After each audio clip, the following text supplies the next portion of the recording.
emas itu tidak bikin kaya, cuman menjaga tetap kaya. Nah di Korea itu kan perusahaan-perusahaan tidak seperti di Indonesia. Kalau ini dimsum, Mbak. Oh ini dimsumnya. Bapaknya humble banget. Ini yang premium, kalau ini yang ekonomis. Mie gacoan. Cuman kalau versi kita mie koncoan. Ini koncoan. Iya. Koncoan. Seperti ini. Oh ada tapi sih kok. Oke. Bakso rambutan. Bakso yang itu ada bihunnya itu loh, Mbak. Oh.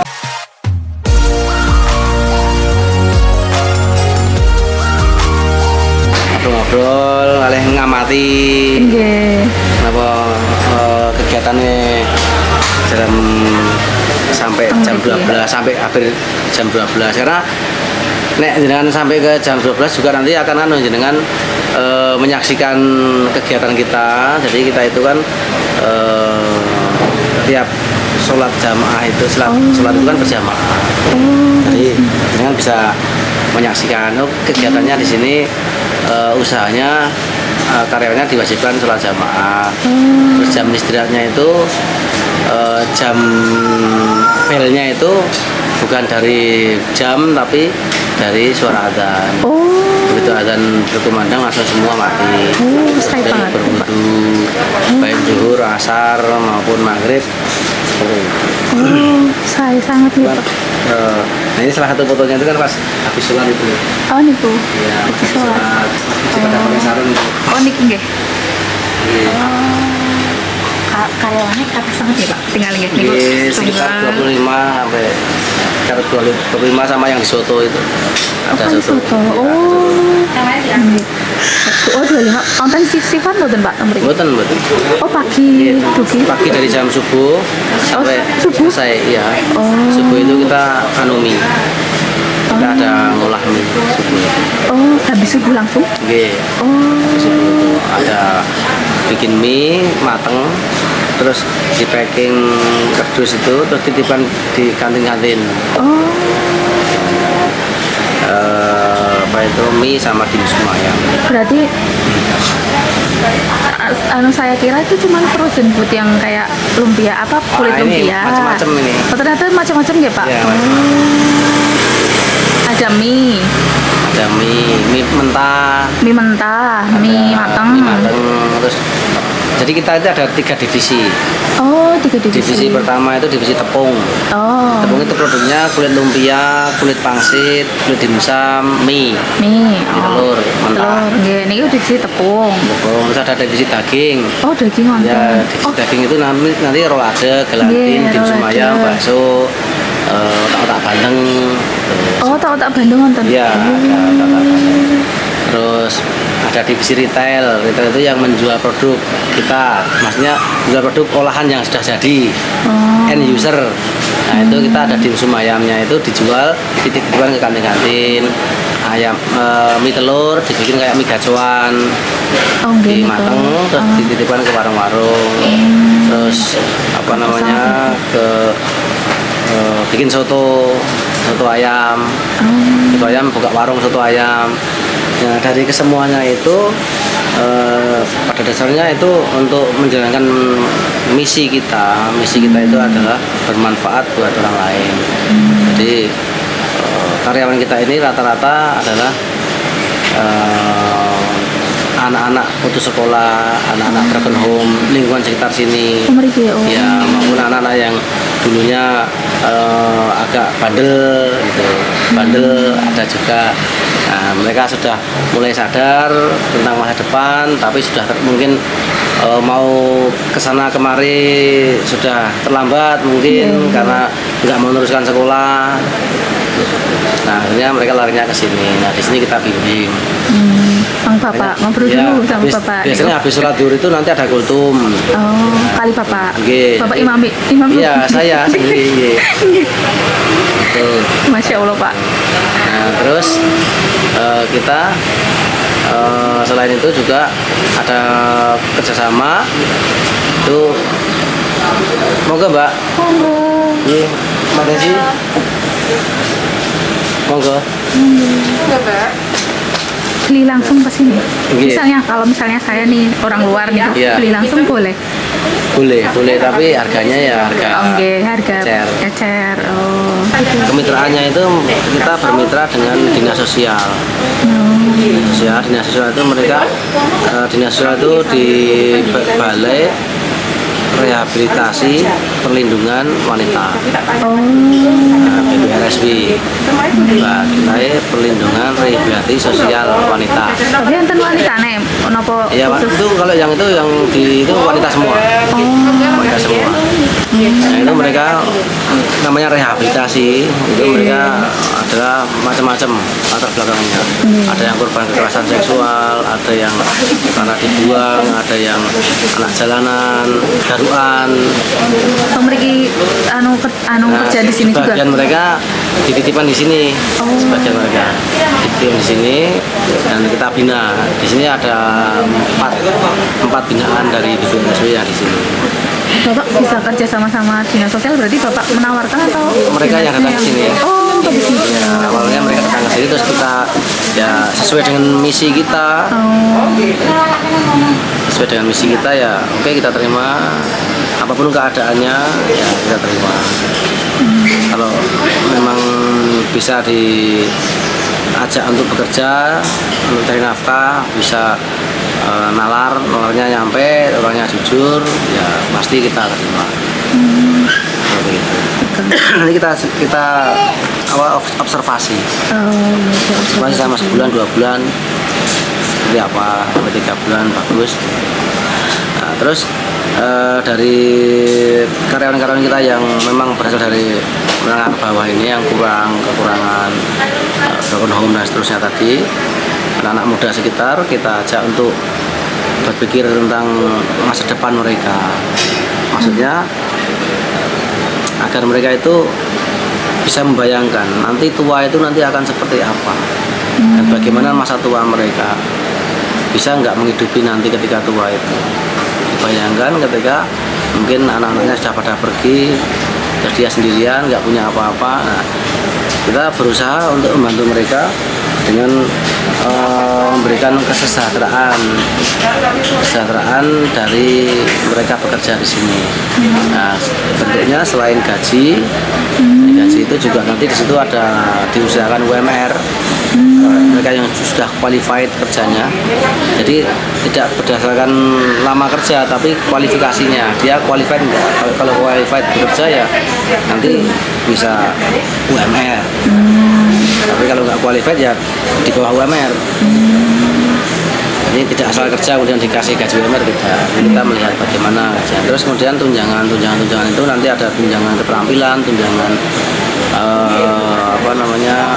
absen. Kalau absen kosong artinya nggak pernah lowok, nggak pernah absen, berangkat terus ya nanti dapat tunjangan. Banyak ya Pak, itu dia Pak. BPJS juga sampai 4 BPJS-nya itu. Jaminan tenaga kerja, jaminan kematian, jaminan kecelakaan kerja, jaminan hari tua, jaminan pensiun. Itu diberikan dari perusahaan. Iya, perusahaan. Jaminan pensiun ini rata-rata kan mereka hanya 3, nggak sampai jaminan pensiun. Nah, kita sampai ke jaminan pensiun. Biasanya 2, kesehatan sama kecelakaan. Kecelakaan kerja sama jaminan kematian ya, jaminan hari tua. Ya, kesehatan kan beda lagi. Kesehatan. Sampai menikahkan orang lain. Menikahkan karyawan, dirayakan di sini. Mantenannya itu. Unduh mantunya ya yang unduh mantu saya. Udah kayak bapaknya. Iya, kayak orang tuanya. Terus selain itu kita memberikan mereka jaminan pensiun sendiri lagi, tabungan pensiun namanya. Tabungan pensiun. Beda lagi dari Iya, beda lagi. Wah, banyak banget. Pensiun itu mereka dipaksa untuk nabung sendiri. 150.000. Terus kita nambahi 150.000 per bulan? Iya, per bulan. Nanti ditabung di tabungan emas. Nah, di tabungan emas itu kita nabung bentuknya rupiah, nanti akan jadi gram. Tulisannya gram. Jadi ketemunya nanti tabungan emasnya nanti anak-anak itu punya emas tabungan gram. Berapa gram emas selama dia bekerja di sini. Nanti setelah pensiun nanti dilihatin ini atas nama mereka sendiri tabungannya. Mereka bisa melihat, sekarang saya sudah punya tabungan emas sekian gram. masa depan mereka. Kalau bener-bener mikirin ya Pak, bener-bener kayak bener-bener mikirin banget gitu. Iya. Bukan cuma mikirin, tapi bener-bener mikirin banget gitu ya Pak. Ya Iya, nyampe karena nyampe kalau emas itu kan situnya. harganya naik. Mungkin 30 tahun lagi sekarang 1 juta, mungkin 30 tahun lagi mungkin 10 juta per gramnya. Emas itu tidak bikin kaya, cuman menjaga tetap kaya. Oh, masih itu nggak bikin kaya tapi menjaga tetap kaya. Iya. Oh, Biar tidak tergerus inflasi kan. iya. Kalau bentuknya rupiah, inflasi harga motor punya duit dulu tahun 94 punya duit ya kan, dulu motor itu dulu 2,5 juta motor Grand Honda terbaru. Oke. Terbaru 2,5 juta dulu. Nah 2,5 juta ini saya simpen sampai sekarang, itu udah nggak bisa dapat motor lagi. Tapi kalau disimpan dalam bentuk emas, kemudian ditukarkan sekarang tetap dapat motor. Itu maksudnya menjaga tetap kaya itu. Pak kayaknya pengalamannya tuh kayak banyak banget ya Pak. Kayaknya ya, menurut aku kayak banyak banget ya. Kayak sistemnya yang Bapak bikin kayaknya udah kayak sistemnya itu kayak udah benar-benar Iya. tertata. Terus karyawannya, tuanya nanti aja dipikirin tuh kayak berarti kan Bapak kayak ya benar-benar mikirin Ya, karyawannya. terus sistem apa namanya kerja di perusahaan ini sebenarnya kami ini UMKM. Sebenarnya UMKM. Jadi namanya CV itu kan hanya untuk gagah-gagahan, kelihatan keren, Ya enggak Pak, keren beneran kok Pak. legalitas. Aslinya kan cuma UMKM rumahan toh ini sebenarnya. Karena latar belakangnya yang saya ceritakan tadi, kerja di CV itu kan mereka bangga, ya kan, ada kebanggaan tersendiri. Oh saya kerja di CV loh, bukan cuma sekedar abal-abal loh, nggak cuma UMKM rumahan loh, di CV loh, apalagi PT gitu, kan keren. Sebenarnya sama aja sebenarnya. Terus dikasih seragam, ada BPJS kan mereka makin semangat. Ini kaitannya dengan HRD nanti, dengan bagaimana pengelolaan karyawan agar karyawan itu mereka bisa bekerja optimal, bekerja dengan hati, merasa handar beni, ada rasa handar beni itu ada rasa memiliki. Itu salah satu seperti itu. Nah di sini juga karena saya dulu TKI pernah ke Korea, jadi apa yang saya lihat, apa yang saya pelajari di Korea itu saya praktekkan di sini. Oh pantas, pantas nggih, memang pengalaman memang harganya mahal nih Pak. Mahal, Nggih. ya. Dulu saya diperlakukan dengan baik di Korea, diberikan makan, diberikan mes, diberikan jaminan BPJS macam itu, jaminan pensiun seterusnya. Orangnya bos-bosnya juga baik-baik, orang Korea juga baik-baik, atasannya baik-baik. Maka saya juga berpikir nanti kalau saya punya perusahaan saya juga akan seperti itu. Oh itu Bapak mikirnya pas lagi masih Di Korea. Nah, mohon maaf di Korea saja. Di Korea itu mereka rata-rata tidak punya agama. Oh, Rata-rata. nggih. Tapi mereka memperlakukan manusia dengan luar biasa, sangat luar manusiawi biasa. ini Manusiawi. Oh. Apalagi kita yang beragama, mestinya punya hati lebih dari mereka. Harusnya lebih. Kalau mereka mungkin berpikirnya hanya sekedar sampai ke hati. Kalau kita harusnya sampai memikirkan ke akhirat. Artinya apa yang mereka kerjakan ini juga mendapatkan amal jariah buat saya gitu. Depannya nanti. Harapannya seperti itu, sehingga saya harus berbuat baik sama karyawan agar dapat pahala yang lebih banyak. Apa yang saya pelajari di sana saya terapkan, termasuk dalam pengelolaan manajemen. Manajemennya ini ada tim produksi, ada tim manajemen akuntansi, pembukuan akuntansi keuangannya juga yang harus benar, sehingga kita tahu betul naik turunnya, grafiknya, omsetnya berapa, apa yang kurang, apa yang membebani perusahaan, mana yang bocor, mana yang produk yang ini justru malah boncos, mana yang fast moving produknya, mana yang slow moving produknya, kita tahu, bisa menganalisa dan bisa melakukan tindakan dengan adanya tata tangga keuangan tersebut, bisa ngatur gajinya juga. Monggo Pak. Saya Bambang ya. Oh, gimana nih Pak? Jadi. Pak. Oh, dapat voucher juga ya Pak? Iya, kita kasih voucher gratis soto Bapak. untuk mitra kita. Oh, mitra. Iya, mitra-mitra kita. Jadi mereka yang bermitra dengan kita itu kita kasih voucher gratis biar mereka juga ada rasa kedekatan, silaturahminya jalan. Moga-moga Pak Anji. Pada akhirnya mereka akan kesini juga. Akhirnya saya jadi kenal, oh ini bapak ini. Gitu. Enggak sih, kenal Pak En. Iya, itu tahu rumahnya sini dan seterusnya. Terus kemudian dari produksi juga dibikin seperti di Korea, ada ketua tim, ada supervisornya, ada kepala divisi, ada manajer produksi, ada tim tim mekanik dan seterusnya. Itu apa yang dulu saya pelajari saya lihat di Korea itu saya praktekkan di sini, sehingga bisnis yang kita jalan ini benar-benar udah mengarah hampir modern gitu, kayak bisnis modern. Modern Jadi, Pak, bukan hampir, ini udah modern. Walaupun kata Bapak kecil, tapi masa sih kecil? Ini gede Pak. Jadi bedanya dengan bisnis owner sama pebisnis biasa itu kan, bisnis owner itu pemilik usaha, itu dia bagian teknikal dan seterusnya. Kemudian pemilik bisnis itu semestinya dia adalah memanajemen ini semuanya, tidak terjun langsung kerja gitu. Jadi tidak menjadi karyawan dari perusahaannya sendiri. Maksudnya dia sendiri kerja, nanti usahanya mah susah berkembang karena tenaga pikirannya habis untuk, kalau saya bikin kue lumpia ya habis untuk bikin kue lumpia, bikin ini.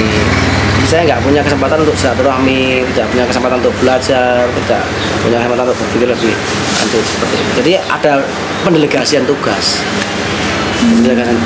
Pendelegasian tugas yang semua tertata dengan SOP. Mereka anak-anak bekerja sesuai dengan SOP-nya, sesuai dengan tugasnya masing-masing, sehingga ya arahnya nanti menjadi autopilot. Autopilot itu meskipun kita tidak harus hadir, tidak harus nungguin, itu mereka semua udah jalan sesuai tugasnya masing-masing. Tapi itu yang bikin SOP-nya Bapak jenengan? Iya, saya sendiri. Jenengan sendiri? Iya, saya sendiri. Bikin SOP, gini. Bagian ini tugasnya ini, bagian ini tugasnya ini. Terus bikin sistem. Bikin sistemnya itu kan kalau katanya pernah dengar sih, kalau bikin sistem kan emang agak susah, tapi kalau nanti udah jalan ya udah jalan aja, panggil ketinggalan lagi. Kamu Bapak dulu nyun sewu di Korea berapa tahun? 11 tahun. 11 tahun. Pantesan. Oh, berarti Bapak di Korea terus aku pokoknya mau ilmu di sana gitu ya Pak. Iya. Terus berarti kayak ininya harus kayak gini, ini Ya, gitu ya, mestinya TKI itu adalah duta bangsa. Duta bangsa sebagai duta untuk menunjukkan pada orang luar bangsa Indonesia ini seperti ini loh. Duta sebagai, kalau saya muslim ya, muslim itu seperti ini loh. Bukan seperti yang kalian dengar di TV bahwa muslim itu jahat, teroris, tapi muslim itu seperti ini loh. Jadi kita mengajarkan tentang, saya misalnya seorang muslim ya, tadi itu saya contohkan seorang muslim itu kita nggak perlu bicara tentang akhlaknya segala macam melalui verbal, tapi perilaku dan keteladanan. Jadi itu yang namanya duta bangsa. Sebagai seorang muslim saya seperti ini, sebagai seorang bangsa orang Indonesia itu seperti ini, tidak seperti yang kalian pikir, tidak kalian kira. Terus selain itu duta bangsa sebagai kita belajar ke sana, alih teknologi, alih skill, alih ilmu. Nah, mereka yang jadi TKI itu mestinya setelah pulang mereka punya ilmu-ilmu baru yang bisa dipraktekkan di sini. Seperti yang saya jalani, seperti itu. Tapi kayaknya enggak semua orang sama kan Iya. Tapi kayaknya yang membedakan mungkin ada tujuan Bapak. Mungkin ke sana tuh kayaknya ada tujuannya. Kan ada tuh mungkin ada yang tujuannya pokoknya aku mau cari modal aja kan. Itu tergantung mindsetnya masing-masing ya. Mindsetnya masing-masing. Jadi latar belakangnya masing-masing. Latar belakang masing-masing. Nah, terus pas Bapak ke sana tujuannya adalah untuk membangun perusahaan sendiri gitu Pak? Iya, nantinya kan? Seperti itu, cari modal sambil belajar. Seperti itu. Pulang pokoknya suatu saat nanti saya punya perusahaan nih kayak. Nah, di Korea itu kan perusahaan-perusahaan tidak seperti di Indonesia yang jumlahnya ribuan pabriknya itu. Yang namanya perusahaan di Korea seperti ini persis, minimal 5 orang sampai paling maksimal 30 orang. Nah, enggak. Rata-rata seperti itu. Saya kira dulu ya kalau di luar negeri ya perusahaan pasti gede, hektaran lah ya luasnya. Tapi kalau ngelihat pas sekarang udah banyak di YouTube ya Pak ya, ngelihat kok perusahaan kok cuma segitu karyawannya, pernah saya kerja gitu kan ya. Karyawannya cuma 5 orang, cuma 10 orang, Iya. pernah. Tapi mungkin banyak di mesinnya napa nggih? Ya, Mesin. menurut saya sistem Mbak, sistem Oh, negara sistem. itu. Sistem negara itu. Jadi kalau misalnya apa ya, ini produk ini bisa menghasilkan beberapa perusahaan ya, Mbak. Produk ini sendiri, ini hanya tugasnya hanya mempacking, tugasnya itu hanya mempacking akhir. Tapi nanti dia dapat supplier dari ini, yang kertas ini. Dia sendiri ada perusahaan sendiri nih yang kerjanya bikin ini. Khusus. Ya, ada perusahaan yang khusus bikin plastiknya aja toh, belum dikasih lem. Nah, nanti perusahaan akhir ini dia yang mungkin ini yang ngasih plastik dikasih lem.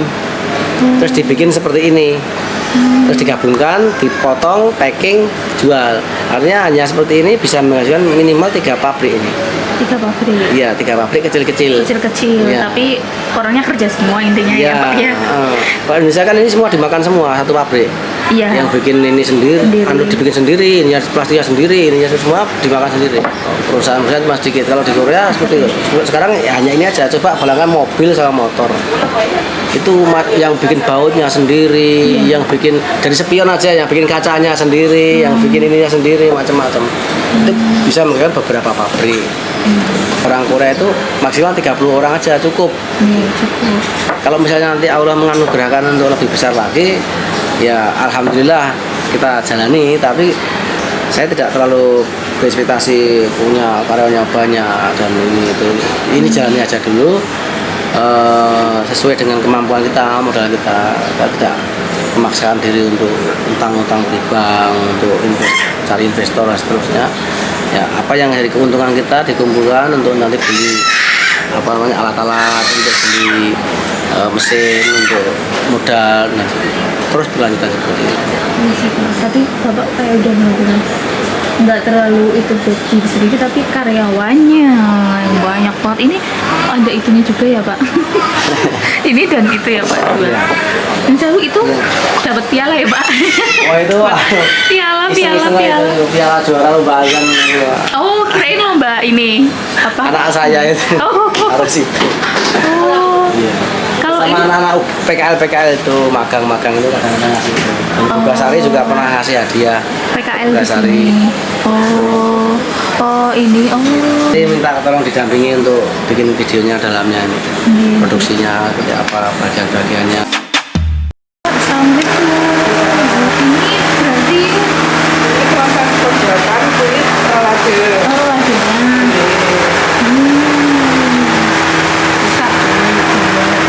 Terus ini yang udah jadi. Kalau ini dimsum, Mbak. Oh ini dimsumnya. Tapi kulitnya pakai ini nggak? Bukan ya?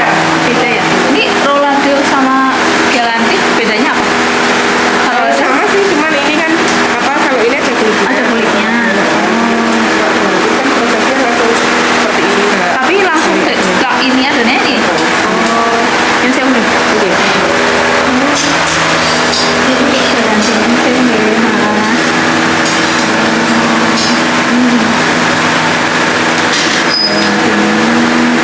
Itu nggih.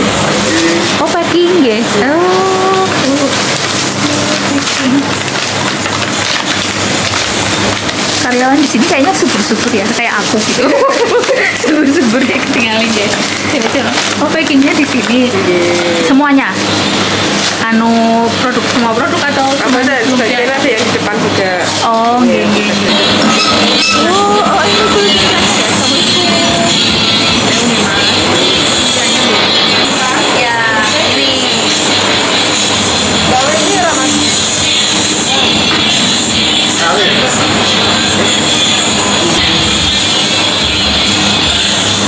Oh, berarti ini anu deh.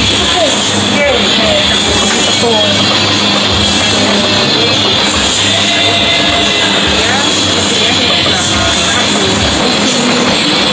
Di atas. Di lumpianya. Oh. Ini tepungnya. Oh, tepungnya beda-beda nggak ya? Emang gini kuning ya? Cepet harus satset nih mas. Iya. Kalau nggak kosong. Kalau nggak satset kosong. Ini udah canggih-canggih semua ini. Oh iya, udah lama di sini nih mas. Udah Mbak, Berapa tahun? 2 tahun lebih. Ini memang pabriknya baru digedein atau emang udah lama? Kalau yang ini baru Oh, ini tahun kemarin. itu apa? bikin berapa nih Mbak kalau lumpianya nih Mbak?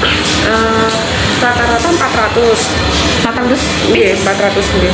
400 biji sama 400 ini 400 lumpia segini isi 15 lembar. Oh, aku nggak bisa ngitung berapa ya dikalinya. Kalau per lembarnya ya banyak banget. Banyak Berapa banget, itu ya? 400 kali 15. Dimsum kan maksudnya sekarang banyak yang jual juga tuh Mbak.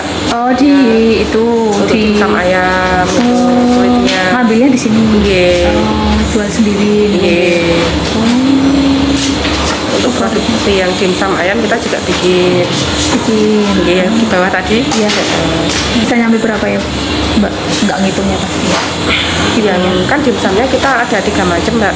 Yang Ayam. harga 1000-an, harga 2000, harga 2500. Jadi nanti konsumennya kan bisa milih mana yang terjangkau. Kalau yang 2500 itu kita masuknya ke supermarket. Oh, Kayak di supermarket. Milo, gitu. Oh, iya. Terus kalau yang 2000 kita ke jajan pasar. Oh, Dan kalau yang 1000 untuk pulaan yang dijual lagi. jual lagi gitu. Kalau misalnya aku nih, aku mau pesen gitu. Pesen itu kayak mbak-mbak yang tadi pagi itu ya. Iya. Mau pesen gitu, tapi nggak bisa dadak ya. Tergantung Mbak, tergantung. tergantung. Iya, ada beberapa yang harus PO dulu, ada yang beberapa setiap hari ready. Oh, karena kadang udah habis duluan gitu ya. Memang karena proses harus dibikin kan mendadak tuh, atau mungkin butuh waktu untuk misalnya PO hari ini diambil nanti sore, biasanya seperti itu. Oh, Kalau Valentine selalu ready. Oh, selalu ready. Iya. Kalau yang ada beberapa yang PO itu contohnya ini yang UMKM yang isi 50. Kalau ini kan premium isi 15 nih, Oh, beda ini lagi. premium. Iya. Sama yang UMKM yang kulit-kulitan kayak pangsit goreng, kuah, dimsum kan kita juga ada yang kemasan kiloan. Nah, itu juga harus PO dulu. harus PO dulu. Iya. Karena kan jumlahnya banyak. Kalau yang bungkusan yang di supermarket kita selalu ready setiap hari. Oh, macamnya banyak, tapi terus nanti ada macamnya lagi. Iya. Ada yang premium, ada yang ini itu. Iya. Karena kalau misalnya mau dijual lagi dikasih yang premium kan harganya kan Iya. terlalu tinggi nanti tidak masuk toh Mbak. Iya. Kasihan. Iya, iya. Kalau dijual lagi, yang Iya. penting enak. Gitu. Masih sama. Kualitasnya sama, gitu. Makasih Mas. Bapaknya humble banget, terlalu humble bapak punya kan. Wow, 50 UMKM berpengaruh dari Bogasari 2021 PMI Award kategori Purna PMI Wirausahawan. Yang terus ini Certificate of Attendance partisipan dari Kementerian Pariwisata dan Ekonomi Kreatif. Kita marketnya Jogja.